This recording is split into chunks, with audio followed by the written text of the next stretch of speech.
ഞാനിപ്പോൾ ഉണ്ടല്ലോ നമ്മുടെ പുഴവരം ബൈപ്പാസിലുള്ളത്. ശരിക്കും നമ്മുടെ തൊടുപുഴയാറ് നിറഞ്ഞ് കവിഞ്ഞ് കിടക്കുവാണ് കേട്ടോ. 2018 വെള്ളപ്പൊക്കത്തിലൊക്കെ ഈ രണ്ട് സൈഡും ഫുള്ളായിട്ട് വെള്ളം കയറിയതാണ്. അപ്പോൾ നിങ്ങളൊക്കെ പുഴയുടെ തീരത്തൊക്കെ താമസിക്കുന്നവരാണെങ്കിൽ സേഫായിട്ടിരിക്കുന്നു എന്ന് കരുതുന്നു. എല്ലാവരും ക്യാമ്പുകളിലേക്കൊക്കെ മാറുക. നമുക്ക് ഇന്നലെ രാത്രി മൊത്തം മഴയായിരുന്നു. രാവിലെ ആയപ്പോഴാണ് കുറച്ച് മഴയ്ക്ക് മാറ്റം വന്നത്.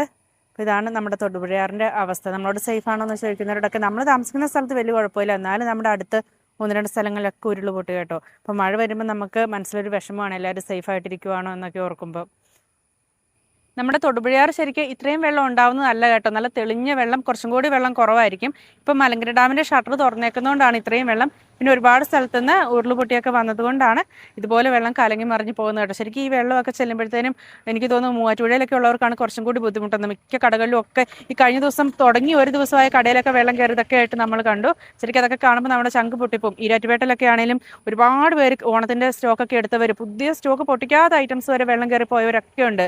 അതൊക്കെ കാണുമ്പോൾ ശരിക്കും ഇനി ഈ മനുഷ്യർ ഇതിൽ നിന്നൊക്കെ അതിജീവിക്കാനായിട്ട് ഒരുപാട് കഷ്ടപ്പെടും. നമ്മൾ ശരിക്കും 2018 ആ ഒരു ഇതിന് ഇതുവരെ കരകയറാത്ത ആളുകളുണ്ട്. ആ ഒരു അവസ്ഥ വെച്ച് നോക്കുമ്പോൾ ശരിക്കും ഇനിയൊന്നും വരാതിരിക്കട്ടെ എന്ന് നമ്മൾ എപ്പോഴും പ്രാർത്ഥിക്കുകയാണ്. മതി.